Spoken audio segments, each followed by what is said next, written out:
Tercer video sobre las presidencias radicales, y en este vamos a abordar la menuda e interesantísima cuestión de la conflictividad social. Habíamos planteado este tema, lo habíamos dejado abierto en el video anterior y habíamos dicho que la conflictividad social, es decir, la cantidad de paros, manifestaciones, etcétera, etcétera, huelgas obreras, había aumentado debido a la inflación y la desocupación generadas por la crisis que generó la Primera Guerra Mundial en nuestra economía. Y también habíamos planteado que Irigoyen intervenía en estos conflictos obreros siempre en favor de los trabajadores sindicalistas. Ahora, ¿por qué esa preferencia de Irigoyen hacia la corriente sindicalista y en cambio hacia la corriente socialista y anarquista el trato será justamente otro? ¿Por qué ese ninguneo de los socialistas y los anarquistas y en cambio hay un mayor apoyo hacia los sindicalistas? Bueno, explicaremos aquí por qué. Habíamos dicho en el video anterior que el Estado, frente a cualquier tipo de conflicto obrero, cuando haya una huelga, una manifestación, una protesta obrera, en el caso de que sea protagonizada por obreros sindicalistas, Irigoyen tomará la posición de Estado árbitro, es decir, de que el Estado se reunirá con patrones y con obreros y en general, interviniendo en estas negociaciones como juez, como árbitro, buscará acercar las posiciones, pero en algún punto Irigoyen, por supuesto, se inclinará hacia los obreros, tratando de que los patrones mejoren las condiciones salariales, las condiciones laborales, la duración de las horas de trabajo, etcétera, etcétera. ¿Por qué ese apoyo a los sindicalistas y en cambio un ninguneo hacia los socialistas y sobre todo también hacia los anarquistas? Bien, para explicar esto vamos a tener que volver un poquito a lo que vimos en la unidad anterior. Habíamos dicho en la unidad 2 que los sindicalistas revolucionarios apostaban a la vía estatal para conseguir sus mejoras laborales, sus mejoras salariales, etc. Esto es, ellos apostaban a hacer paros, huelgas, manifestaciones y a negociar directamente con el Estado, prescindiendo, es decir, no teniendo, no buscando, no desarrollando un partido político, ¿sí? Los sindicalistas revolucionarios no buscaban tener un partido político y por ende, volvemos a la unidad 3, cuando Irigoyen laudaba, es decir, intervenía a su favor y los apoyaba, Irigoyen estimaba que los sindicalistas, en agradecimiento por la intervención favorable que Irigoyen les dio, estos sindicalistas iban a terminar luego votándolo o apoyándolo a Irigoyen. En cambio, ese accionar favorable hacia los obreros, Irigoyen no lo mantuvo con la corriente socialista. ¿Por qué? Volvemos a la unidad número 2. Porque los socialistas sí tenían un partido, como habíamos dicho, ellos tenían el Partido Socialista, en la unidad número 2 dijimos que tenían ese Partido Socialista, que era el centro de su accionar político. Y, volviendo a la unidad 3, si Irigoyen laudaba, intervenía, favorecía a los socialistas, entonces estos no le iban a agradecer con un mayor apoyo político de Irigoyen, sino por el contrario, iban a llevarse harina para su propio molino, es decir, iban a fortalecer la lucha partidaria. Recordemos lo siguiente, los socialistas son otra de las opciones moderadas que compite electoralmente con la Unión Cívica Radical. Entonces, en esta dinámica de ganar las elecciones y conseguir votos y aumentar la legitimidad, Irigoyen prefiere no apoyar a los socialistas porque sabe que favorecerlos en las negociaciones salariales, por más que se trate también de obreros, fíjense, puede aumentar la capacidad de competencia electoral, es decir, en las elecciones del Partido Socialista, que es, como habíamos dicho aquí, el competidor dentro de las opciones moderadas de la Unión Cívica Radical. Por ende, Irigoyen no va a apoyar a los socialistas en sus reclamos obreros. En cambio, fijémonos lo siguiente, va a sostener la actitud que habían sostenido los conservadores en general con todo tipo de protesta obrera. Irigoyen aquí va a proceder a la contención y la represión. En el caso de los anarquistas, la represión también va a ser la opción elegida por Irigoyen, sin embargo las razones serán diferentes. ¿Por qué? Habíamos planteado en la unidad número 2 que los anarquistas eran la opción más extrema de todas las revolucionarias de las opciones de izquierda y que no buscaban acordar ni mediar ni con el partido, ni con el Estado, ni por supuesto ni con los patrones, ni con nada. Los anarquistas plantean la creación de un mundo, una sociedad realmente nueva, diferente a toda la que existe, y son la opción mucho más revolucionaria dentro de todas las que pueden elegir los obreros a la hora de participar políticamente. Además, para los anarquistas, aceptar la intermediación de Irigoyen en algún punto significa subordinarse al Estado, aceptar que ese Estado existe y que tiene autoridad sobre ellos, y esto es algo que por supuesto los anarquistas no pueden aceptar porque los anarquistas están en contra de cualquier tipo de jerarquía. ¿Y quién sabe quién hace el rayo y el trueno? ¿Sí, Bart? El líder, maestra. Muy bien, Bart. ¿Y quién inventó la clave Morse? Ay, yo sabía eso. ¿El líder? Ah, correcto. ¡No es cierto! ¡Usted está mal! ¡Todo este maldito sistema está mal! El anarquismo, recuerden esto, es la forma más revolucionaria de libertarismo que hay. Los anarquistas quieren que todas las personas sean libres, emancipadas de cualquier tipo de poder o jerarquía que las pueda mandar gobernar y que nadie le pueda decir a nadie qué puede o no hacer. Por ende, los anarquistas necesariamente no buscan ni pueden aceptar la mediación de Irigoyen. Sin embargo, los planes de Irigoyen de negociar con los sindicalistas y favorecerlos y reprimir dentro de todo de manera más o menos modesta o acotada a la corriente socialista y a la corriente anarquista se van a ver seriamente modificados por la presión de los grupos sociales dominantes. Y esto es uno de los temas centrales de este cuadro que es necesario comprender muy bien para entender la dinámica política y social que va a tener esta primera presidencia de Irigoyen y que después va a tener consecuencias importantísimas, no solo para toda esta unidad 3, sino para las siguientes unidades y en algún punto para todo el futuro de la historia política argentina. Cuando decimos presión de grupos sociales dominantes nos referimos precisamente al capital internacional, al capital nacional y a los grandes terratenientes, esto es, a estos tres grupos terratenientes, al capital internacional y al capital nacional, esos tres grupos que están en la cúspide, ¿sí?, compartiendo con el Estado la dirección general de la sociedad toda. Estos grupos son muy poderosos, han estado acostumbrados a manejar no solamente el poder económico y social, que ya lo planteamos incluso aquí, sino que también habían estado acostumbrados a ejercer el poder político. En esta unidad, en la unidad número 2, habíamos planteado que esta oligarquía se formaba justamente por los sectores sociales más ricos y poderosos que ejercían el poder social, económico y aquí también el político. Ya en la unidad 3, con el ascenso de Irigoyen a la presidencia, el poder político no lo ejercen más, sin embargo su presión, su capacidad para modificar los planes originales y primigenios que tenía Irigoyen para el quehacer de su presidencia va a ser muy importante y escúchame muy bien por qué. En ese momento, en 1917, estalla la Revolución Rusa, que es una revolución claramente comunista, una revolución encabezada por militantes de la izquierda revolucionaria, de los bolcheviques, de Lenin, etc. No la voy a explicar aquí porque me iría demasiado por las ramas, pero sí quiero decir lo siguiente. Esta revolución se planteó en un comienzo como una revolución de intenciones internacionalistas, esto es, de extender el socialismo desde Rusia hacia todo el mundo, y en algún punto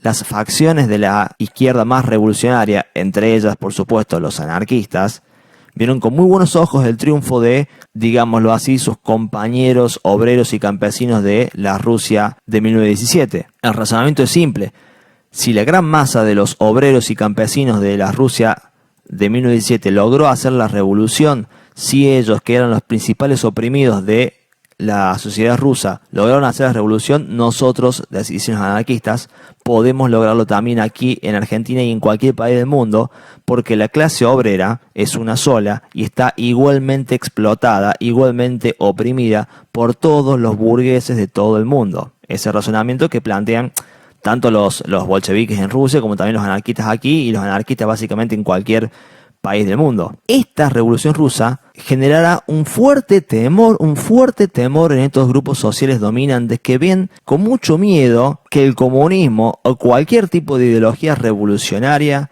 tome aliento, tome nuevos bríos, tome un mayor espaldarazo y se expanda por todo el mundo, entre otros lugares en Argentina. Estos grupos sociales temen de que si hay una revolución, ellos sean los primeros en perder sus privilegios, los primeros en perder sus posiciones favorables, los primeros en perder sus riquezas, los primeros en perder la propiedad.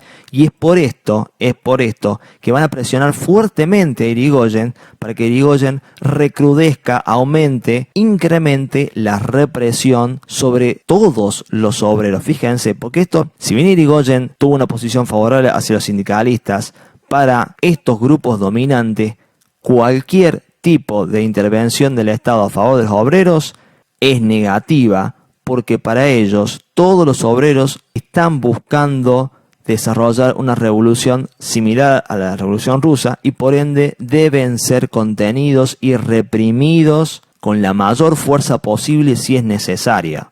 Insisto con esto, estos grupos sociales no consideran como una opción intermedia a la intervención de Irigoyen a favor de los sindicalistas. Para ellos esto es sencillamente una forma de favorecer las tendencias revolucionarias izquierdistas de los obreros. Ahora fíjense lo siguiente, estos grupos no pueden plantearle ni a Irigoyen ni tampoco a la opinión pública, es decir, a la sociedad en general: señor presidente, salga y reprímalos y liquide a estos revolucionarios solamente porque nosotros no queremos perder nuestros privilegios y nuestra propiedad y nuestras ventajas. No.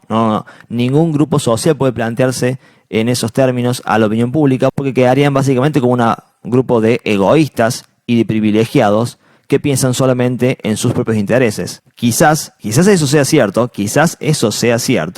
Sin embargo, públicamente no pueden plantear eso, y públicamente lo que van a decir, en cambio, es que estos obreros, los socialistas, los anarquistas, los sindicalistas, están nutridos por ideologías antinacionales, antipatrióticas, antiargentinas, ideologías extranjeras, y que por ende buscan destruir nuestro sentimiento patriótico, nuestro sentimiento argentino. Si se fijan bien, esta manera de razonar y de pensar a las ideologías sindicalistas, socialistas y anarquistas, ya la planteamos nosotros en la unidad anterior cuando hablamos de la ley de residencia y la ley de defensa social. Justamente los argumentos en los que se basan estas leyes, que permiten la represión a la oposición revolucionaria, a los anarquistas que son revolucionarios, a los sindicalistas que también son revolucionarios, los argumentos utilizados para estas leyes plantean justamente que todo tipo de ideología que fuera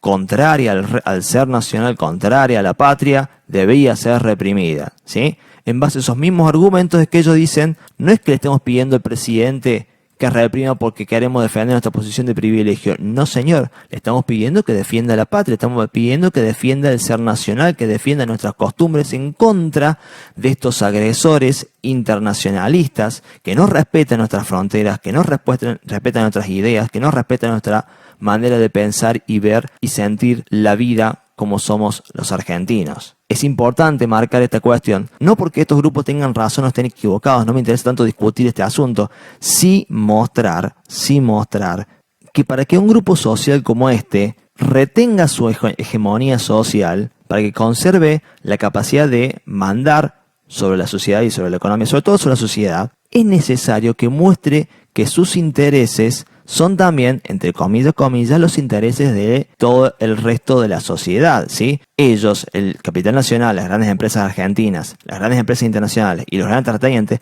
no pueden decir: Irigoyen reprima a estos sublevados para defender nuestra propiedad y defender nuestros privilegios. No, porque claramente, como les decía recién, esa idea es súper recontra antipopular y bastante egoísta.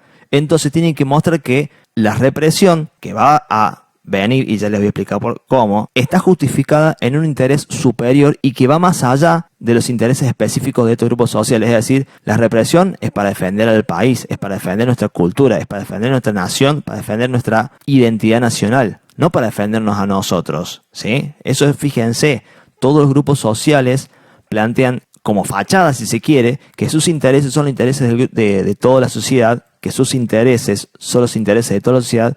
Y esto, bueno, no necesariamente es así, pero hay que entender cómo cada grupo social camufla sus intereses como si fueran los intereses de todo el conjunto social. Eso es importante que lo tengan bien en claro, porque les va a permitir leer entre líneas cualquier diario, cualquier noticia que ustedes lean en internet, y poder darse cuenta de aquellos intereses, aquellas ideas que están detrás de lo que ustedes están leyendo. Esto es una habilidad muy importante, muy interesante.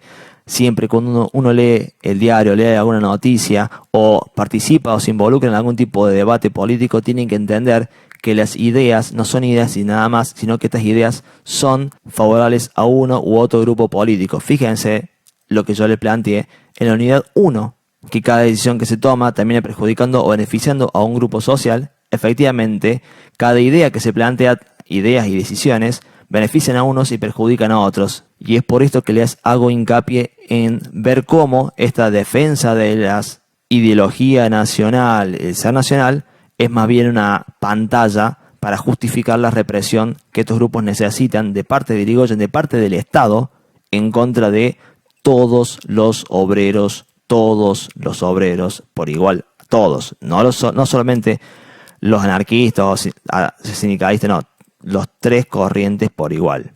Para llevar a cabo esa represión y para extenderla aún más allá de los planes originales de Irigoyen, estos grupos sociales, estos grupos sociales dominantes, van a profundizar sus lazos, sus relaciones con el ejército y la policía, sobre todo con el ejército, que va a comenzar a politizarse. ¿A qué me refiero con esto? El ejército va a dejar de ser simplemente el brazo armado del Estado, el brazo armado del gobierno, para convertirse en una corporación que tiene sus propias ideas, sus propios objetivos, sus propios intereses y por ende va a ser un actor político. ¿A qué me refiero con esto? El ejército va a empezar a imbuirse de este nacionalismo conservador, va a empezar a considerar que sí, todos los obreros que son socialistas o anarquistas o sindicalistas tienen ideas contrarias a la patria y por ende deben ser reprimidos. Y la represión que les vamos a hacer a estos anarquistas, socialistas y sindicalistas es necesaria para defender a la patria, ¿sí? Ese nacionalismo de la defensa de la patria, conservador, porque otra vez busca evitar cualquier tipo de cambio, de cambio social, cambio político a partir de la represión. Este nacionalismo conservador va a ser la forma en la cual el ejército se va a politizar. Y la politización del ejército básicamente es como abrir la caja de Pandora, ¿sí? ¿Por qué digo esto? Porque que el ejército actúe como una suerte de grupo político, como una suerte de partido político con sus propios intereses, sus propios objetivos, sus propias ideas, es muy peligroso para la estabilidad democrática. Esto ya lo veremos hacia el final de esta unidad número 3 y nuevamente y muchísimas veces a lo largo de la historia argentina del siglo XX. Porque el ejército no actúa como actúa hoy en día, año 2020, en el cual simplemente obedece las directivas del Poder Ejecutivo de la Nación, obedece a la Constitución y obedece al presidente, sea Cristina, Néstor, Alberto, Macri, el que a usted más le guste. No, el ejército en este momento, en 1916 a 22, que dura la primera presidencia de Irigoyen, ha comenzado a tomar autonomía, ha comenzado a desobedecer a las órdenes del presidente, que en ese momento era Irigoyen, y a tener sus propias ideas, estas del nacionalismo conservador, y a buscar por sus propios medios la represión de socialistas, anarquistas y sindicalistas. Y si el ejército comienza a desobedecer al presidente, estamos ante una situación de inestabilidad institucional y por ende de inestabilidad democrática. ¿Cómo se sostiene un gobierno cuyo brazo armado no le es enteramente leal, no le es enteramente obediente a sus directivas o sus decisiones? Quizá Irigoyen puede equivocarse, por supuesto, es humano como todo el mundo, pero si el ejército ya no le es tan leal a Irigoyen y por el contrario le es mucho más leal a estos grupos dominantes, grupos sociales dominantes, entonces hago una gran pregunta que me encantaría poder debatirlo con ustedes. ¿Quién tiene realmente el poder? ¿Irigoyen o los grandes grupos dominantes? La respuesta no es ni uno ni otro así tan fácilmente. Es muy compleja porque justamente eso es lo más interesante que tienen las ciencias sociales. Poder plantearnos preguntas complejas, preguntas muy amplias y que por supuesto invitan al debate. Retomando, el ejército, como decía, tiene una ideología, una serie de objetivos propios, tiene una agenda propia. Y cada vez que le toque intervenir en los conflictos obreros, ya sean socialistas, anarquistas o sindicalistas, el ejército va a proceder de la misma manera, a través de la represión, porque para el ejército cualquier tipo de pensamiento independiente es peligroso y hay que honrar el sentimiento patriótico, el sentimiento nacional, el sentimiento argentino, por encima y en contra de todas estas ideologías extrañas, extranjeras y que no son argentinas, ¿sí? Ahora bien, el ejército no será el único encargado de aplicar la represión. También participará la Liga Patriótica. ¿Qué es la Liga Patriótica? La Liga Patriótica es una fuerza parapolicial o paramilitar, que es lo mismo, es decir, paralela a la policía, paralela al ejército, es una fuerza de choque violenta que se va a ocupar de reprimir también a los obreros, anarquistas, socialistas, sindicalistas, a todos los obreros en general, y que por ser parapolicial o paramilitar es paralela al Estado, está más allá del Estado y no obedece a ningún tipo de ley. Ustedes seguramente recordarán en tercer año cuando vieron la Mazorca, ese grupo parapolicial o paramilitar de Rosas, que Rosas utilizaba para reprimir a sus opositores. Bueno, aquí la Liga Patriótica es otro nuevo grupo parapolicial, pero que no obedece secretamente a las órdenes de Irigoyen. No señor, no señor. La Liga Patriótica está formada, escuchen bien, por jóvenes de la clase alta, jóvenes de las familias terratenientes, jóvenes que van a colaborar con el ejército y la policía en la represión de todos los obreros. Y como estos jóvenes no pertenecen a el Estado, no son el ejército, no son la policía, son bandas de civiles armadas, ¿sí? Jóvenes que se suben a los autos, agarran los fusiles y se dedican a asesinar, a secuestrar y a torturar a los obreros que participen de las diferentes huelgas que hay en el país. Estos jóvenes, entonces, operan mucho más allá de la ley. Y me adelanto un poco a la pregunta que seguramente ustedes podrían hacerme en este momento. Pero entonces, ¿cómo no le van a poner un límite? ¿Cómo no le van a poner presos a estos jóvenes que se dedican a aplicar la violencia? Básicamente porque la Liga Patriótica tiene la misma ideología que el ejército y la policía. La Liga Patriótica y el ejército son las dos armas que tienen estos grupos económicamente concentrados, los terratenientes, para aplicar la represión. Son socios y es extraño, rarísimo que el ejército o la policía se dedique a perseguir a los jóvenes de la Liga Patriótica. Más bien son socios en esta tarea de la represión. Lo último que voy a decir de la Liga Patriótica es que aunque su poder de fuego es menor obviamente que el ejército, porque el ejército tiene muchísimo más recursos, muchísimas más armas, sin embargo el hecho de que sea parapolicial y paramilitar les permite a estos jóvenes de la Liga Patriótica ser extremadamente crueles, extremadamente violentos contra los obreros, porque tienen la seguridad de que ellos actúan por fuera de la ley y que la ley, o en todo caso la fuerza de la ley, el ejército jamás los va a perseguir. Mientras que si un soldado, un sargento, un coronel se excede con el uso de la fuerza, se arriesga, aunque esto no haya pasado, pero se arriesga a ser suspendido o pasado de retiro. La Liga Patriótica no tiene ningún tipo de filiación estatal, no tiene ningún tipo de vínculo con el Estado, no obedece al Estado, está por fuera de la ley y básicamente nada los detiene. Quienes pudieran detenerlos, como dijimos recién, son más bien sus socios en esta represión. En virtud de este panorama claramente represivo, oscuro desde el punto de vista obrero, es que van a ocurrir dos grandes hechos que pasaron a la historia como la Semana Trágica en 1919 y la Patagonia Rebelde. Hechos funestos, siniestros incluso de nuestra historia argentina, pero que es necesario enseñar para recordar en la memoria.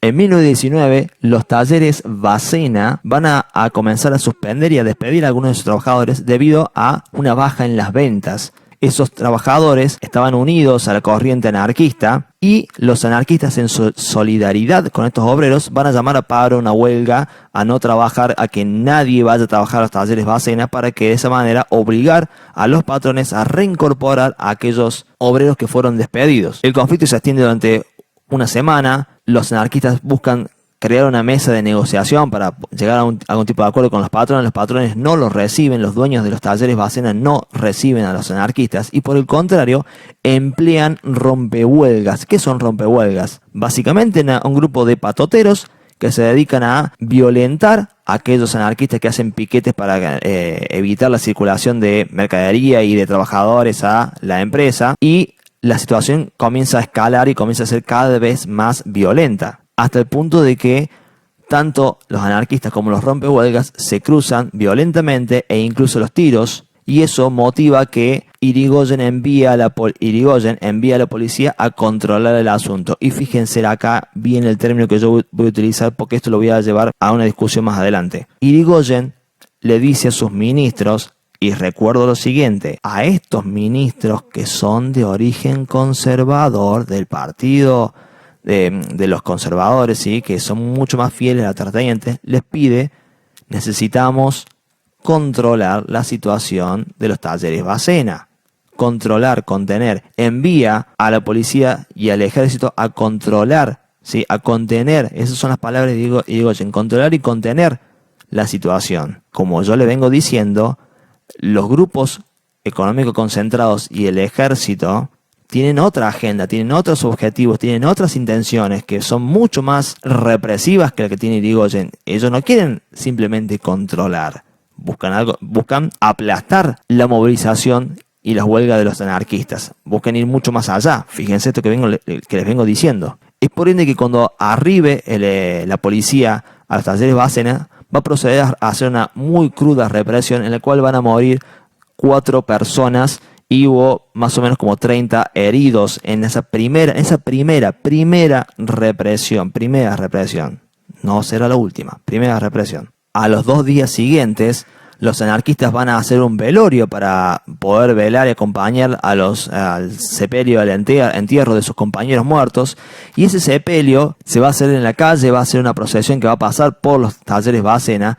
Y a medida que vaya avanzando de barrio en barrio este sepelio, va a ser cada vez más multitudinario, cada vez más obreros, no solamente anarquistas, también socialistas y también sindicalistas, obreros de todo tipo y de todas las ramas, no solamente gente que trabajaba en los talleres Bacena, gente que trabajaba en todo tipo de empresa en Buenos Aires. Se va a ir sumando ese velorio, que va a ser masivo, como una muestra de la solidaridad entre los obreros. Y esta situación, que es una situación de luto, va a convertir a este sepelio en una verdadera demostración de poder de parte de los obreros, en un verdadero acto político de reivindicación de los muertos, y va a encender las alarmas de estos grupos dominantes y por supuesto de la policía y de la Liga Patriótica, que con el miedo de que estalle una suerte de revolución rusa aquí en Buenos Aires a partir de los talleres Bacena, van a aplicar una desmesuradísima represión. Y cuando digo desmesuradísima, me refiero que el ejército y la policía y también la Liga Patriótica van a abrir fuego de manera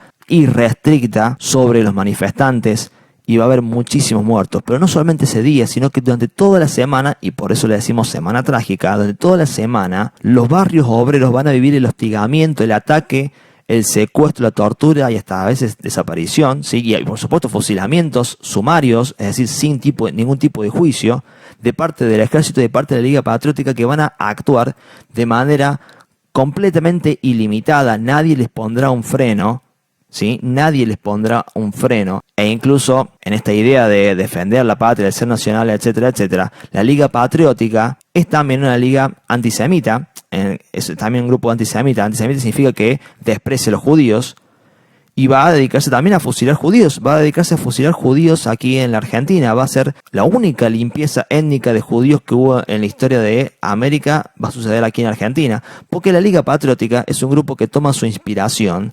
de los grupos fascistas de Italia. No lo voy a explicar aquí al tema de los grupos fascistas de Italia porque me iría demasiado por las ramas. Sería como explicar la Revolución Rusa y ya me voy a ir demasiado. Pero sí que sepan lo siguiente: también se violentan y se fusilan a muchos judíos que vivían en el barrio de Once, allí en Buenos Aires. El saldo final de esta verdadera masacre fue por lo menos de 800 de muertos y muchísimos detenidos, ¿sí? Vayamos ahora con la Patagonia rebelde. En 1920, en Santa Cruz, que no era una provincia, era un territorio nacional, como venía diciendo en el video pasado, las estancias dedicadas a la cría y esquila de ovejas para conseguir lana y exportarla hacia Europa, van a ver también disminuidas sus ganancias por un recorte en las ventas. Como venden mucho menos, tienen que empezar a achicar costos, y en eso justamente comienzan a suspender y a despedir a muchos obreros dedicados justamente a la tarea de la cría y esquila de ovejas. Los obreros, que son en su mayoría anarquistas y sindicalistas, ¿sí?, van a realizar una serie de huelgas, de manifestaciones, e incluso van a tomar, fíjense, van a tomar las estancias, se las van a apoderar por la fuerza, y hasta van a tomar como rehenes a algunos terratenientes, algunos, no todos, pero algunos van a ser tomados como rehenes para poder utilizarlos como prenda de negociación y obligar a que todo el conjunto de los terratenientes, que son los dueños de esas estancias, mejoren las condiciones de obreras, reincorporen los trabajadores despedidos, etcétera, etcétera, mejoren su salario, etcétera, etcétera. Irigoyen envía a un miembro del ejército, al coronel Héctor Benigno Varela, hacia Santa Cruz para negociar y contener la situación. Fíjese otra vez la palabra, contener la situación. Varela llega, negocia tanto con los terratenientes como también con los anarquistas y sindicalistas, y llega al acuerdo para que los terratenientes cedan ante las demandas de sindicalistas y anarquistas, a cambio, por supuesto, de la liberación de aquellos pocos terratenientes que estaban como rehenes, y, por supuesto, la normalización del trabajo y que vuelvan los trabajadores a operar, a trabajar en sus estancias, etcétera, etcétera, así a que den de baja todas sus medidas de fuerza. Consigue ese acuerdo, Varela, contento o por lo menos conforme, vuelve a Buenos Aires. Sin embargo, ni bien Varela se va de Santa Cruz, en Santa Cruz los terratenientes deciden desoír el acuerdo, simplemente lo dan de baja, no le hacen caso, lo que firmamos ahora nosotros con la mano lo borramos con el codo, y aquí volvemos todo como siempre. Con lo cual, si los obreros no les respetan el acuerdo, obviamente los obreros vuelven a la carga y nuevamente comienzan las huelgas, las manifestaciones, la toma de estancias, etcétera, vuelven la medida de fuerza, básicamente eso. Con lo cual, Irigoyen envía nuevamente envía Irigoyen a Héctor Benigno Varela a Santa Cruz a solucionar este problema, pero ya aquí Varela, que forma parte del ejército por supuesto, y que tiene esta ideología del nacionalismo autoritario y conservador, procede de la manera más violenta quizás posible. Varela les plantea un ultimátum a los anarquistas y sindicalistas: o deponen el paro o levantan las medidas de fuerza, o aquí se los va a fusilar sin ningún tipo de negociación posible. Los obreros se sienten extrañados porque en el tiempo anterior Varela había intervenido incluso a su favor y ahora los amenaza prácticamente de muerte. Y los obreros dicen: si nos doblegamos, todo el paro, todas las manifestaciones, todo el conflicto que hicimos, lo hicimos en vano. Si nos rendimos ahora, perdemos todo por lo cual hemos luchado. Por lo cual los sindicalistas y anarquistas se mantienen en lucha, y Varela procede como dijo que iba a proceder. Varela, ayudado por la Liga Patriótica, que se va hasta Santa Cruz, los miembros de la Liga Patriótica de Buenos Aires se van hasta Santa Cruz, proceden a la represión más indiscriminada y fusilamiento sumario, es decir, sin ningún tipo de juicio. Los atrapan, los detienen y los fusilan a todos los anarquistas y sindicalistas que habían participado de esas protestas, dejando un saldo de cientos de muertos también. No pudo determinarse con exactitud la cantidad de muertos porque los registros del ejército no son de todo confiables, y por supuesto allí están aminorados los números de los asesinados, los fusilados por parte de Varela. Esto va a motivar a que un año después, en 1921, en Buenos Aires, cuando Varela salga un día de su casa, sea interceptado, sea encontrado, sea sorprendido por un militante anarquista llamado Kurt Wilkens, quien le va a disparar y lo va a asesinar en ese momento, como venganza, por supuesto, como venganza por los hechos de la Patagonia Rebelde. Yo les dije en la unidad anterior que los anarquistas estaban dispuestos a tomar las armas para llevar a cabo sus ideas políticas, y bueno, este es uno de los casos. Se preguntarán ustedes, bueno, pero ¿qué hace Irigoyen después de todo este desmadre, toda esta situación que se ha salido completamente de sus cauces? Irigoyen no hace nada. Irigoyen no hace nada. Irigoyen no da ningún tipo de conferencia de prensa, no da ningún tipo de nota al periodismo, no se expresa sobre estos asuntos, y aunque no condecora, no felicita, no festeja el accionar del ejército, tampoco lo sanciona, tampoco sanciona a los militares que protagonizaron la tremenda represión de la Semana Trágica y la de la Patagonia Rebelde, ni tampoco dirige acciones necesarias para atrapar a los miembros de la Liga Patriótica. Y esto es una circunstancia muy polémica que ha pasado en la forma de debate hasta en otros días, y que se sigue hasta el día de hoy debatiendo entre los historiadores, y que nos plantea a nosotros muchísimas y muy importantes preguntas que iremos viendo aquí en pantalla, que son muy importantes. La primera de todas: ¿fue Irigoyen completamente responsable por estas represiones? hemos de responsabilizar o de echarle la culpa completamente a Irigoyen por estas tremendas, estas súper cruentas represiones de la Semana Trágica de la Patagonia Rebelde? ¿O más bien, en todo caso, la responsabilidad le cabe al ejército de la Liga Patriótica, ¿sí?, a los grupos dominantes, o hasta también, como lo planteé más adelante, a estos ministros conservadores que Irigoyen mismo decidió incorporar a su gobierno y que posiblemente, no lo sabemos con seguridad, posiblemente actuaron con su propia iniciativa y sin obedecer al presidente cuando enviaron al ejército a reprimir de manera brutal la Semana Trágica y la Patagonia Rebelde. Lo cual nos lleva a nuestra segunda pregunta. O en todo caso, ¿no habrá sido Irigoyen responsable de no haber limitado la influencia de estos ministros? Digo, Irigoyen en su momento los incorporó para no confrontar tan de lleno con los conservadores, con los terratenientes que poseían un importante poder social y económico. ¿Acaso al incorporarlos no les dio armas, no les dio herramientas para que ellos mismos socavaran, es decir, debilitaran su propio poder y utilizaran, o mejor dicho, continuaran utilizando diferentes herramientas del Estado, vale decir, el ejército, para sus propios objetivos, que son los de reprimir a los obreros, más allá de lo que Irigoyen habría querido en un comienzo? ¿Acaso no es Irigoyen responsable de haberle dado justamente a través de estos ministros la posibilidad de acceder al ejército a los conservadores? Irigoyen al respecto decía, y esto es una frase textual de él, que para armar un rancho también hace falta usar bosta. Es una frase interesantísima, más allá de la mala palabra y todo lo demás, es interesantísima porque demuestra hasta qué punto es necesario, ¿sí?, y uno entiende que es necesario negociar en política y llegar a acuerdos con gente con la cual uno realmente no coincide, no le gusta, no le parece para nada potable, pero que es necesario. Ahora, esos acuerdos no pueden tener luego un costo político como el que estamos viendo aquí de la Semana Trágica de la Patagonia Rebelde. Y a eso voy a sumar una tercera pregunta también muy importante. ¿Era posible en 1916 ganar las elecciones para presidente que ganó Irigoyen sin haber negociado previamente con estos ministros, sin haberle dicho a los conservadores, bueno, ok, permítanme ganar, que yo les voy a nombrar un par de ministros para que ustedes se queden tranquilos? ¿Era posible ganar enfrentando de lleno y de entrada completamente a los conservadores? Recordemos otra vez que cuando nosotros vimos esto en la unidad anterior, vimos que los conservadores, fíjense, gobernaron 36 años. ¿Era posible subordinar, someter, vencer el poder de los conservadores que habían acumulado y ejercido en 36 años en apenas una presidencia? En apenas 6 años. ¿Podía Irigoyen realmente vencer a los conservadores de buenas a primeras solamente por ser el presidente? ¿Podía realmente Irigoyen, ejerciendo la presidencia, gobernar completamente en contra de los conservadores? ¿Podía Irigoyen llegar a ser presidente sin negociar con ellos?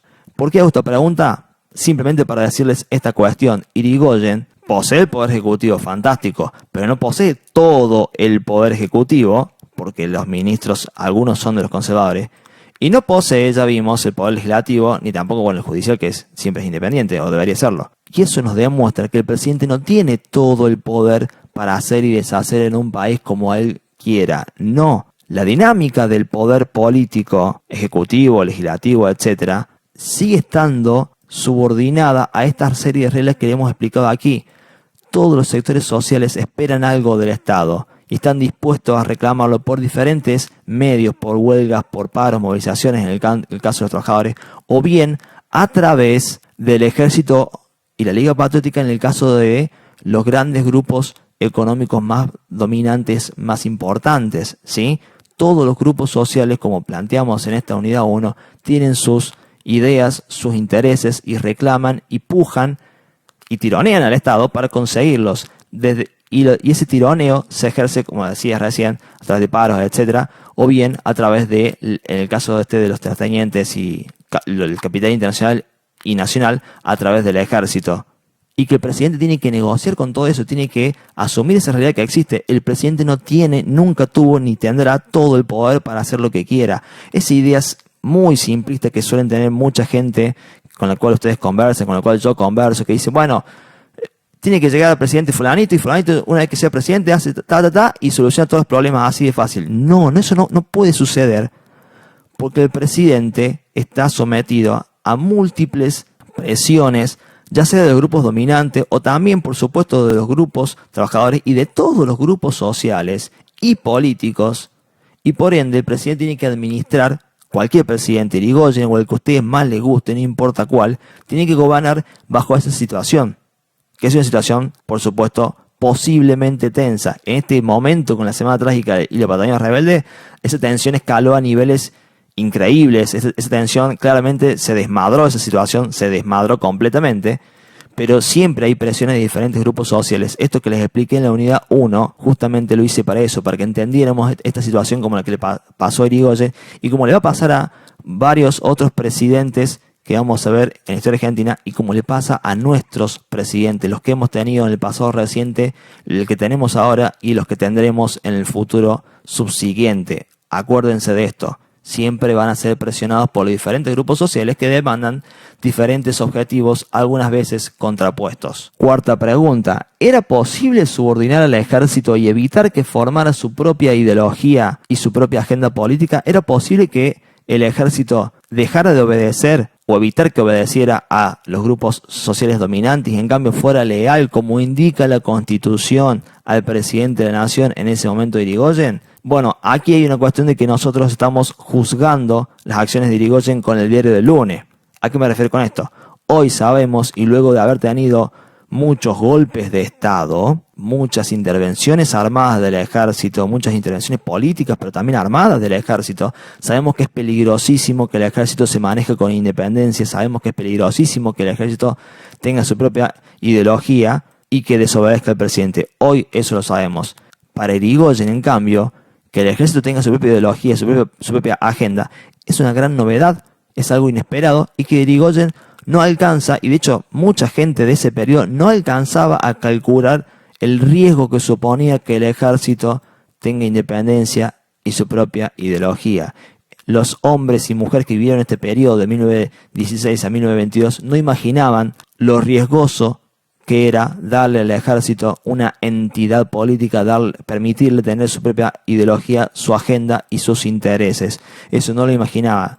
Hoy, luego de muchísimo tiempo, y bueno, no quiero explicar ahora porque sería demasiado largo, la democracia argentina le pudo ponerle el cascabel al gato, pero eso no era posible en ese periodo en el cual no se imaginaban todo lo que iba a hacer el ejército en la historia argentina posterior y que nosotros analizaremos en esta materia. Por último, para poder evaluar bien la figura de Irigoyen en esta primera presidencia, hago esta última pregunta. ¿Cómo explicamos el silencio de Irigoyen ante estas tremendas masacres, ante la masacre de la Semana Trágica y la de la Patagonia Rebelde? ¿Por qué Irigoyen no pasó a retiro a los oficiales y soldados que participaron en estas represiones? ¿Por qué no persiguió a la Liga Patriótica? Bueno, ya vimos que perseguir a la Liga Patriótica era algo muy difícil porque el ejército no iba a colaborar y en cambio, pasar a retiro a los miembros del ejército era políticamente peligroso porque, bueno, ellos son el brazo armado del Estado y quizás presionarlos, perseguirlos, encarcelarlos sin tener el respaldo político suficiente hubiera sido muy riesgoso, hubiera precipitado a los acontecimientos y hubiera hecho que el resultado que vamos a ver en 1930, el del golpe de Estado, ya lo voy a explicar, se diera mucho más antes. Esta experiencia de las presidencias radicales, en vez de ser de 3 presidencias, hubiera sido apenas de 1. Entonces quizá hubiera sido muy riesgoso hacerlo. Ahora, de todas maneras, pensemos que hubo muchísimos muertos de parte de los obreros. ¿Y en dónde quedan los planes de Irigoyen para ser ese presidente del pueblo, ese presidente que, como decíamos aquí, defiende la causa nacional, defiende la causa del pueblo en contra del régimen, en contra de los conservadores? Si este presidente permitió que el ejército y un grupo parapolicial reprimieran de manera excesivamente cruenta a los obreros. ¿Dónde queda ese presidente popular, ese presidente que va a defender al pueblo? Entonces, estas preguntas son hoy día motivo de importantes debates entre los historiadores a la hora de analizar y balancear, dar un balance de la figura de Irigoyen. ¿Realmente defendió al pueblo? ¿No lo defendió? ¿Defendió a los trabajadores? ¿No los defendió? ¿Le faltó cintura política? ¿Le faltó poder? ¿No quiso, no pudo o no alcanzó a contener a los grupos sociales dominantes? ¿No pudo, no quiso o no le importó limitar el accionar del ejército de la Liga Patriótica? Todas estas preguntas que les he planteado son preguntas de debate y que a mí me encantaría que estuviéramos en clase para someterlas a que nosotros mismos las debatiéramos y charláramos e intercambiáramos nuestras opiniones. Sin embargo, bueno, estamos en cuarentena y eso no va a ser posible. Pero sí quiero mostrarles cómo en las ciencias sociales nos hacemos muchísimas preguntas y debatimos muchísimo, porque nadie tiene la última verdad, nadie tiene toda la razón. Pero quizás el mayor aporte justamente de las ciencias sociales es poder analizar esto desde múltiples puntos de vista y poder invitar al debate antes que dar una respuesta final y que todo se acabe aquí. Invitar al debate me parece que es lo más interesante, el mayor aporte que pueden hacer la historia, por supuesto, pero digo en general las ciencias sociales. Continuaremos en el próximo video analizando la figura de la presidencia de Alvear.